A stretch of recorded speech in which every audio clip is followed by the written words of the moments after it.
Speaking of important meetings, here's another one that's making headlines and ruffling feathers. Vladimir Putin is set to meet Kim Jong-un. The Russian president is on a rare foreign trip. He is visiting North Korea. Not for the first time, though. Putin has been there before, way back in the year 2000. So his last visit was 24 years back when Kim's father, Kim Jong-il, was in charge. Putin was the president of Russia then too, in the year 2000. And now the junior Kim is at the helm in Pyongyang, and Putin is still the president of Russia, and he's on a trip that the world is watching closely. North Korea is going all out to welcome Putin. Reports say a large parade has been planned. And here's something that we must tell you here. North Korea is a hermit kingdom. It is disconnected from the world, and it has tight controls on the press. So the world relies on satellites to track what's happening in North Korea. And in the past few days, these satellites have captured some activity. In Pyongyang's Central Square, apparently a grandstand has been built there, and North Koreans have been practicing marching formations. This is what the satellites picked up. Then earlier today, a Russian journalist managed to reach Pyongyang, and he was able to send out a video through Telegram. This is what it shows, what Pyongyang looks like before Putin's arrival.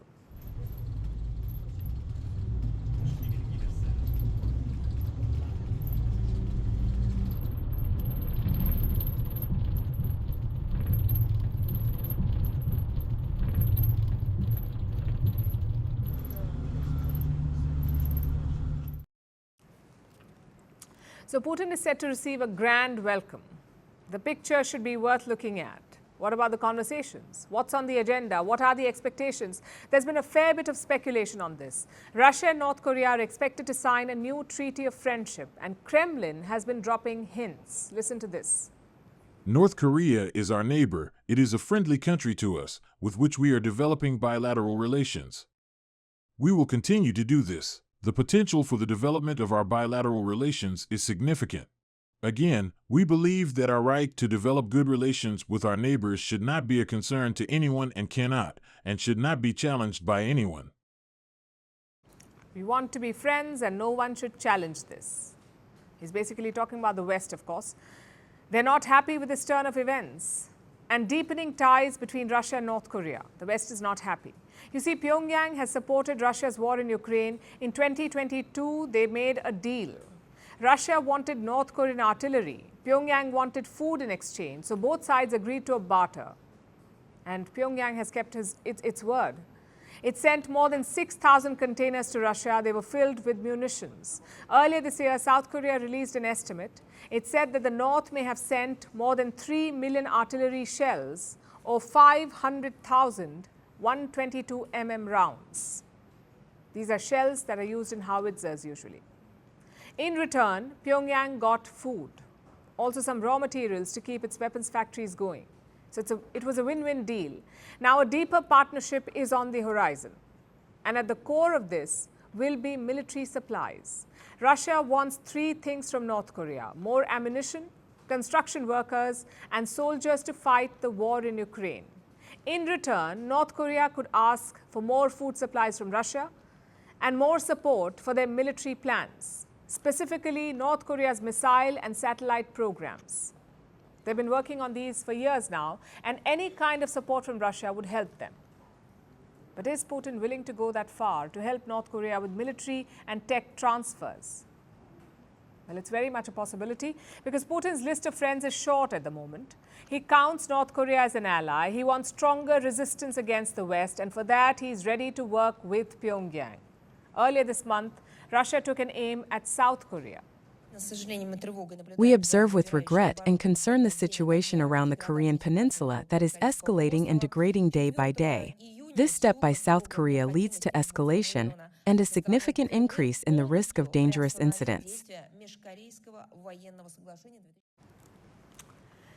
You heard that. Moscow blames Seoul for the recent tensions on the Korean Peninsula. This region has been on the edge. In fact, shots were fired as recently as today on the border between the two Koreas. The North is building anti-tank barriers. They're reinforcing roads and planting landmines. North Korean soldiers are involved in this construction activity, and South Korea says that they crossed the demarcation line this morning.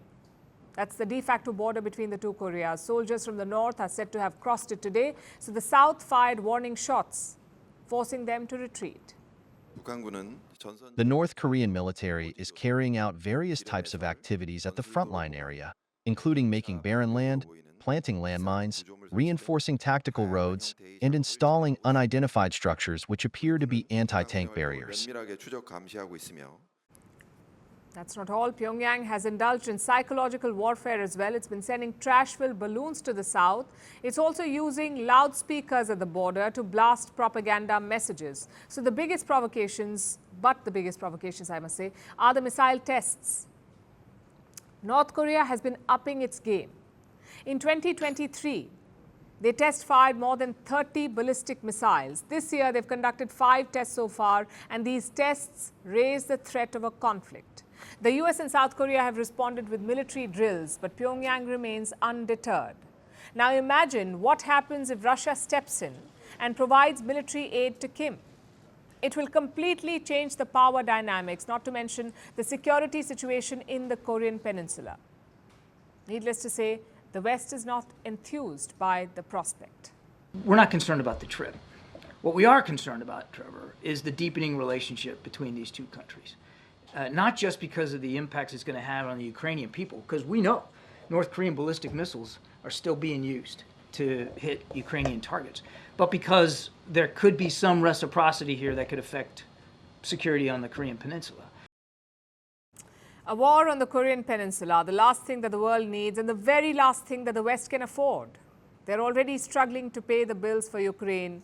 Putin's visit to Pyongyang is forcing them to consider all such scenarios.